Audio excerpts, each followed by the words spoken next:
6 minus 6 gives us 0, and again 6 minus 6 gives us 0. Therefore 0 times 0 gives us 0. However, this answer is not correct because we did not follow one of the most important rules of mathematics, the rule known as order of operations. The order of operations rule is known by a short abbreviation called PEMDAS.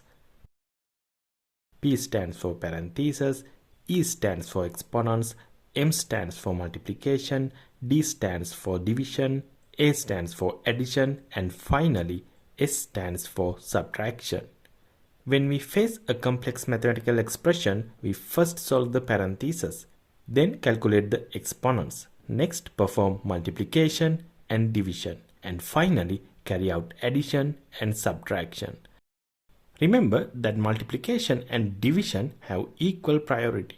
In any expression that has both multiplication and division, we move from left to right and perform whichever we reach first. The same applies to addition and subtraction. Now let's solve the question from the beginning of the video. But before solving it, please like the video to support me. If you have any questions, ask them in the comments. I will definitely answer. 6 minus 6 times 6 minus 6. In this expression, we have 2 subtractions and 1 multiplication. According to PEMDAS, multiplication has higher priority than subtraction, so we first perform multiplication. So first we calculate 6 times 6, which equals 36. Now the expression becomes 6 minus 36 minus 6. Next we perform subtraction from left to right. 6 minus 36 equals negative 30.